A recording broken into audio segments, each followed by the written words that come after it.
Ladies and gentlemen, in this short presentation, I'd like to address the subject of the mental faculties of the supernatural entities as portrayed in the Babylonian Talmud. More specifically, I'd like to ask a question about the knowledge of the supernatural entities. In other words, what did the supernatural entities know according to the Babylonian Talmud? And the second question, what does it say about the authors of the Babylonian Talmud? I'd like to provide the answer in the framework of the Elyonim V'Tachtonim project, which is the system of quantitative and qualitative description of the traditions involving the supernatural entities. And my presentation is structured as follows. First, I'd like to devote a couple of words for describing the Babylonian Talmud, the main source I'm going to deal with, and I want to make sure we are all on the same page. In the second section, I'd like to present the basics, theoretical and methodological, of the Elyonim V'Tachtonim project. And finally, basing on this ground, I'd like to provide the answer about the knowledge of the supernatural entities. So if one was hard-pressed to provide a definition of the Babylonian Talmud in 1 or 1.5 sentences, it would be something as follows. This is a very complex, massive composition produced by the Judean and post-Judean sages living in Palestine in the Persian Empire during the first 8 centuries of the Common Era. The Babylonian Talmud in general transmits a certain set of role models, way of thinking, and with time became the cornerstone of the rabbinic Judaism. Again, if one was hard-pressed to find 2 words which describe the Babylonian Talmud, this could be complexity and fragmentariness. By complexity, I mean that it covers a wide range of subjects, ranging from the ritual and, well, we could say strictly religious issues, up to proto-scientific matters, up to ethical matters, finally up to the accounts involving supernatural entities. However, the complexity does not concern only the contents. Complexity is reflected also in the formal features of the Talmudic text. And this aspect is often neglected, and I think it is very important to emphasize it, that the Babylonian Talmud is composed in a broad variety of ways. It deploys different languages, mainly Hebrew and Aramaic, but there are also intrusions of other languages. It utilizes a wide range of literary genres, which are typical for rabbinical literature in general. However, they can be found in the Babylonian Talmud as well. This means that when studying the Babylonian Talmud, we have to acknowledge the fact that it is a very diversified, very fragmentarized in terms of topics and forms composition. Now, this diversity, this complexity and fragmentariness has to do with a very broad time span in which the Babylonian Talmud was produced. We can talk about at least 8 centuries of the Common Era, 2 large geographical regions, and finally about several dozens of intellectual sages who have contributed to the final form of the Babylonian Talmud.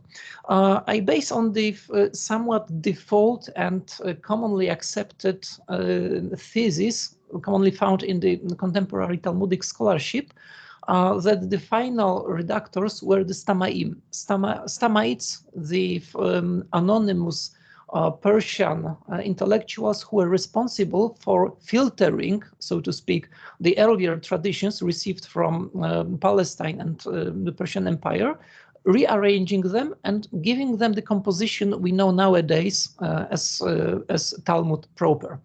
Now, this means when we are aware of the fact that Talmud is so complicated, so complex, this means that the basic hermeneutical directives to treat the Babylonian Talmud as a pool of ideas lacking systematization, unlike other works of the era, which oftentimes came in a very straightforward and arranged way. Here we are dealing with something which is diversified, dispersed, And this concerns the account of the supernatural entities as well. In other words, we won't find a direct, simple answer.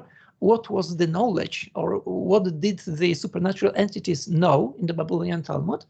This means that we have to deploy some other means, some other hermeneutical means to see through this fragmentarization. And as a solution, one among many solutions, I propose a so-called distant reading. And by distant reading, I mean an alternative, or actually a supplement to traditional close reading, close analysis of the selected Talmudic passages. And distant reading boils down to quantification. At least the way I'm going to apply it. Now, this brings me to the subject of, to the section of Elyonim V'Tachtonim project, which is, as I said, a system of quantitative and qualitative analysis of the traditions involving the supernatural entities. The system is designed to be as cross-cultural as possible. So far, it has been used to study the traditions from the Babylonian Talmud and the Hebrew Bible. However, there have been some attempts, may I add that quite successful ones, to deploy it in other spheres, more precisely in the sphere of contemporary role-playing games and contemporary television series. In short, the main tool deployed in this system is a database in which contains the fragmentarized, standardized, or should I say partitioned text, standardized in the form of textual units. And each such unit is annotated using a battery of categories, battery of hashtags, belonging to different categories pertaining to thematic and formal features of the text. I will give more precise example later on. However, with this database, two things are possible. First, the database can serve as a very basic but quite convenient, I think, thematic concordance. And the second function is data repository. In other words, we can use all the data gathered in this inventory, utilize the fact that these traditions are partitioned into standardized units of text, and use these units of text as units of measurement. In other words, using the database, it is possible to find out how often a given idea, a given thematic tag, a given formal feature appears in the scale of the corpus. And in the further scope, it gives us insight into particularly popular ideas which permitted the given corpus in total. In other words, or simply speaking, we can find out which subjects were most popular, which subjects co-occurred with which subjects. And this is what I mean by distant reading. In other words, we have a look from a certain perspective at a text, which wouldn't be possible by solely close reading it. Now, there is a very long and occasionally fascinating narrative behind the theory and methodology of the project. I will be more than happy to speak about it on some other occasion, but now suffice it to say that I base on the assumption that humans in general, as a species, are quite similar to each other, despite the cultural and religious facade of diversity, basing on the fact that humans as a species possess very similar or nearly identical bodies, physiology, anatomy, and so on and so forth. This translates into very similar cultural and religious ideas produced by humans worldwide. Specifically in the sphere of so-called religion, this results in the belief in the anthropomorphic, partially imperceptible supernatural entities responsible for various phenomena which happen around. Now, in order to get insight into the culture and religious outlook of people who are no more, I assume that we can treat their artifacts, things that they produced, particularly text, as a kind of a window to get a glimpse inside their well, let's say, minds. And in order to have to get a broader perspective, we need to consider the so-called big data, and this is where digital humanities are necessary. Now, the question is, how can I use the data gathered in the inventory to answer the question concerning the knowledge of the supernatural entities?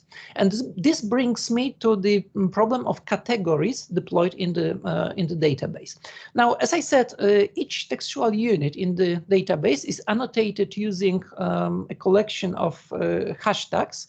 Hashtags are arranged into a very complex tree-like hierarchical structure, and hashtags belongs to different categories, including this which pertain to the formal issues and this which concern the contents. In the contents, we have a specific category of hashtags which pertain to the description of the supernatural entities. In other words, how do they look, how do they feel, how do they sound, what do they do usually, and so on and so forth. Inside the description category, we have the proficiency category, which concerns the, well, as the name implies, the knowledge and skills of the supernatural entities. And within proficiency category, we have the category of knowledge. And this is exactly what I want to focus on. And as you can see on this particular slide, the range of subjects belonging to or actually covered by the knowledge of the supernatural entities is, I would say, quite specific. We have, I could say, at least two larger complexes. The knowledge can concern the supernatural entities, as we have in case of angelology and demonology. It can concern the scientific or proto-scientific matters, such as linguistics, of cosmology, halacha, which is the rabbinic law. From a certain perspective, we could use this term here. And broadly understood other subjects such as future, secrets, material wealth, and so on. So we know that this is the range of what the supernatural entities can know, and this is the fun part. We can also ask which of these specific subjects were the most popular, and in other words, in which subjects the supernatural entities excelled. And this brings me to quantitative data analysis. First of all, if you have a look at the present graph, you can see that the hashtag of proficiency and knowledge, which is the subcategory of proficiency, belong to the averagely popular topics in the Babylonian Talmud. In other words, there are subjects which are more popular, less popular. These are this is one among many. The next problem is the formal features. Now, formal features are a completely separate subject. I don't have time to cover it here, but for the sake of completeness, let me just say that the textual units speaking about the knowledge of the supernatural entities have nothing particularly distinguishable in terms of Babylonian Talmud in total. In other words, these traditions usually are provided in Hebrew, are usually attributed to the Palestinian Amorites, as well as most of the traditions concerning the supernatural entities are in the Babylonian Talmud. Now, what is very interesting is when we have a look at the particular subcategories of the category of knowledge. And as you can see on the present graph, we have clear asymmetry. The strongest, the best represented subcategory is halacha. In other words, the supernatural entities appear to be quite well versed in halacha. The other subject, which is extremely popular, is future. In other words, two dominating subjects is Jewish law or Jewish juridical matters on the one hand, and on the other, future. We also have other subjects like anthropology and linguistics, which are, we could say, more or less at the same level, and also prophecy, which this tag is used particularly to denote the units which speak about supernatural entities transmitting some knowledge. The frequency of appearance of particular hashtag is one thing. Another thing is how are these specific subjects distributed in the Babylonian Talmud in total. And here you can see that subject of knowledge is quite well represented in the Babylonian Talmud in all of its tractates. And the most popular subcategories of knowledge are also these which go across all the tractates. In other words, these specific subcategories are not only the most popular, they are also most evenly distributed in all the corpus, in all the tractates of the Babylonian Talmud. Now, I could very well end up here just saying that supernatural entities excelled in halacha, but there is more to that. First of all, we can ask which particular classes excelled in which types of knowledge. And after confronting the specific classes of the supernatural entities, angels, demons, ghosts, and monsters, as you can see, it is clear that these are the angels who are the most knowledgeable from among the remaining classes. This has something to do with the fact that the angels are also the most popular class of the supernatural entities in the Babylonian Talmud, and they are extremely popular. I would say they are the default supernatural entity of the Jewish and later rabbinic and later Jewish tradition. Also interesting to have a look at the more detailed profile of each of the class.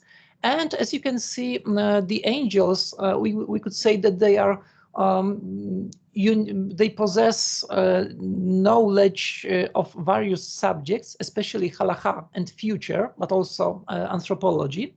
And this is this general image of knowledge of the supernatural entities is reflected specifically in angels.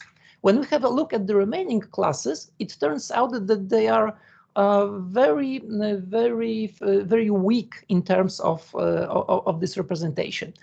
The only thing which actually is worth mentioning is that demons are the class which specializes, well, in other demons. We have cases in which a sage meets a demon and that demon speaks about the customs of other demons.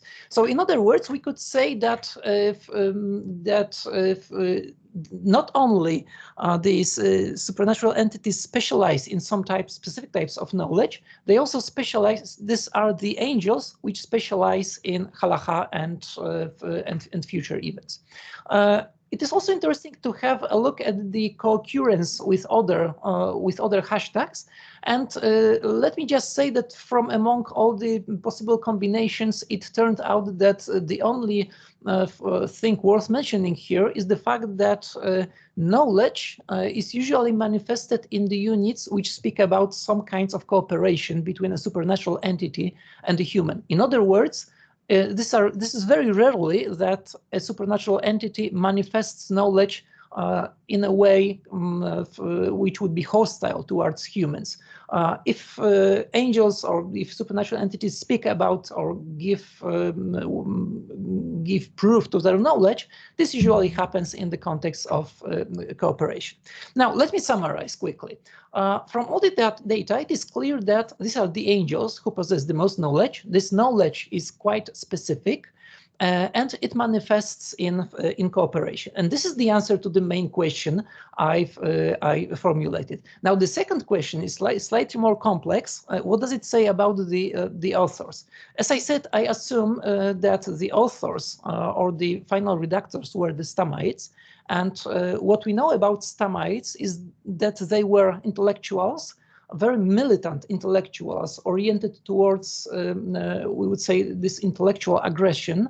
They were elitists, but they were minority in a foreign country, and this gives us an image of a certain group. And if we follow this idea, we could say that the way angels are portrayed, or actually the knowledge attributed to angels, was seen as valuable from the perspective of the Stamites.